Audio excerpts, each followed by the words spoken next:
कक्षा 12 में आज का जो हमारा टॉपिक है वो मानव कल्याण में सूक्ष्म जीव का तीसरा पॉइंट है, वाहित मल उपचार या इसे सीवेज कहते हैं।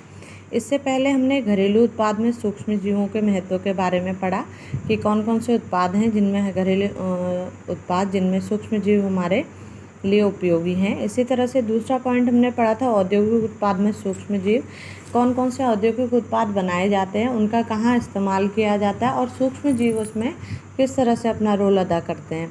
ठीक है, इसी तरह से अब इस चैप्टर में हम तीसरा पॉइंट पढ़ने जा रहे हैं, वाहित मल उपचार या सीवेज जिसे कहते हैं। सीवेज का मतलब होता है घरों से निकलने वाला या विभिन्न प्रकार के जो उद्योग हैं, जैसे चमड़ा उद्योग है या फिर अन्य पॉलिस्टर के या फिर जो आपके ईस्ट जैसे यहाँ है हमारा ईस्टर या पॉलीप्लेक्स जैसी फैक्ट्रियाँ जो कच्चा माल बनाती हैं, ये सारी फैक्ट्रियाँ जो हैं अपने काम के दौरान जो बहुत सारा अशुद्ध पानी जो है बाहर छोड़ती हैं।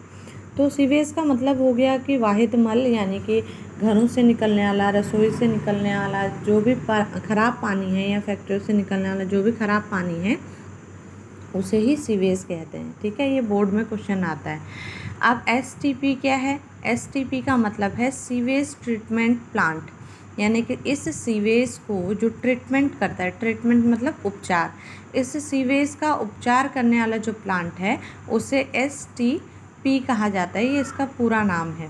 ठीक है, वाहित मल उपचार के क्यों ज़रूरत पड़ती है? ऐसा क्या रीज़न है जिसकी वजह से हमें इसे उपचारित करना पड़ता है? देखो, अगर वाहित मल डायरेक्ट जल स्रोतों में छोड़ दिए जाएंगे, क्योंकि जितना भी पानी है, जितना भी शहरों में आबादी बढ़ते जाएगी उतना ही अशुद्ध पानी की मात्रा भी बढ़ते जाएगी। अगर इस पानी को हम डायरेक्ट साफ जल स्रोतों में या किसी भी जल स्रोत में छोड़ते हैं तो वो हमारे लिए बहुत ज़्यादा हानिकारक है। हानिकारक कैसे? देखो, कार्बनिक मात्रा अधिक हो जाने के कारण पानी एक तो प्रदूषित हो जाएगा, उसमें रहने वाले जलीय जीव जो हैं वो उन्हें हानि पहुँचेगी, वो धीरे धीरे मरने लगेंगे और पानी की गुणवत्ता भी ख़त्म हो जाएगी। दूसरा, मल के साथ जितने भी रोग कारक हैं, जैसे प्लाज्मोडियम है, तुम्हारा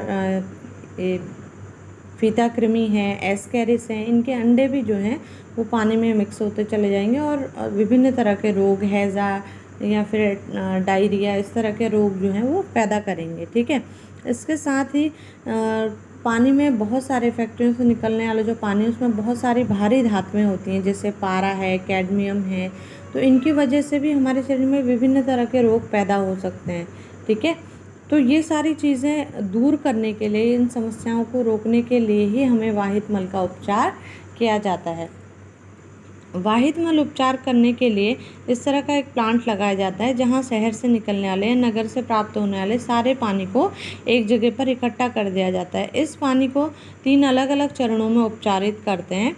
इसमें से पहला चरण जो है, प्रथम चरण में केवल पानी को गोल व्हील्स की सहायता से गोल गोल और तेज़ी से घुमाया जाता है ताकि इसमें जितनी भी अशुद्धियां हैं, चाहे वो तैरने वाली अशुद्धियां हों और चाहे वो नीचे बैठ जाने वाली अशुद्धियां हों, ठीक है, तो ये सारे जो मोटा कचरा जिसे हम कह सकते हैं, धूल के कण कह सकते हैं, कंकड़, ये सारी अशुद्धियां जो हैं प्राथमिक उपचार में अलग कर दी जाती हैं। जब हम इस पानी को तेज़ी से घुमाते हैं तो इसमें फेन या झाग पैदा होता है, जिसके कारण तैरने वाली अशुद्धियाँ जो है, प्लवक जो हैं, इन्हें बहिःस्राव या इन्फ्लुएंट कहते हैं। ये सारे के सारे पानी की ऊपरी सतह पर आता है जिसे छानकर अलग कर लिया जाता है। सफ़ेद सफ़ेद जो झाग जैसा जो दिखाई दे रहा है, इसी तरह से जो अशुद्धियाँ कंकड़ या मिट्टी के कणों के रूप में, वो भी इस झाग के साथ जो है ऊपर को उठती हैं और इन्हें हम हटा देते हैं पानी से। ठीक है, अब जो पानी साफ़ हुआ है उस पानी को द्वितीयक उपचार के लिए हम आगे भेजते हैं। द्वितीयक उपचार में क्या होता है? देखो, द्वितीयक उपचार में इसको हम जीव वैज्ञानिक उपचार भी कहते हैं। ऐसा क्यों कहते हैं? देखो, इस उपचार के जो चरण हैं उसमें हम सारा पानी जो है, जितना भी पानी हमने साफ़ किया है, उस सारे पानी को हम वायवीय टैंकों में भर देते हैं।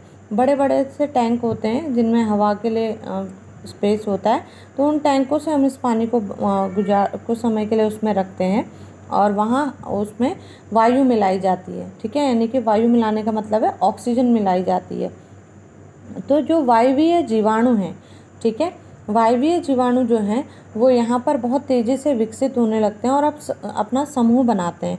ये क्वेश्चन पूछा जाता है कि फ्लॉस क्या है। फ्लॉस मतलब होता है वायवीय बैक्टीरिया जब इस तरह के वाहित मल में उत्पन्न होते हैं पानी में और एक झुंड या समूह बना लेते हैं तो उसी को फ्लॉस कहते हैं। ये अपने फ्लॉस का निर्माण करते हैं और पानी में जितनी भी अशुद्धियाँ हैं, कार्बनिक अशुद्धियाँ, उन्हें विघटित करते हैं, क्योंकि सूक्ष्म जीव क्या करते हैं, विघटन का काम करते हैं, अपघटन करते हैं। तो वो पानी की कार्बनिक अशुद्धियों को पचा लेते हैं एक तरह से और पानी को साफ़ करने का काम करते हैं।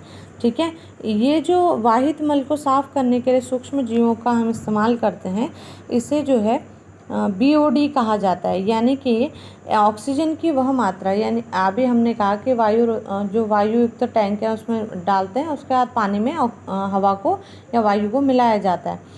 तो BOD का मतलब होता है कि ऑक्सीजन की वह मात्रा जो 1 लीटर पानी में उपस्थित सूक्ष्म जीवों द्वारा कार्बनिक पदार्थों के अपघटन के लिए आवश्यक है।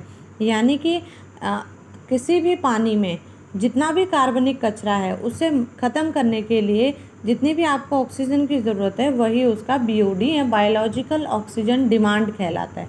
ये क्वेश्चन भी जो है बोर्ड पेपर में कई बार पूछा गया है। जब कार्बनिक पदार्थों का अपघटन हो जाता है तो इन्हें आगे के प्रोसेस करने के लिए तीसरे चरण में भेजा जाता है, जिसे रासायनिक उपचार कहते हैं। रासायनिक उपचार के दौरान अवायवीय जीवाणु जो हैं, इससे पहले वाला जो था वो वायवीय जीवाणु, अब यहाँ पर अवायवीय जीवाणु जो है इस पानी में उत्पन्न किए जाते हैं, जो पानी में बची हुई अशुद्धियों से मीथेन, हाइड्रोजन, सल्फर और CO2 जैसी गैसें उत्पन्न करते हैं। ये सारी ज्वलनशील या जलन पैदा करने वाली गैसें हैं और इन सभी गैसों का इस्तेमाल ईंधन के रूप में किया जाता है।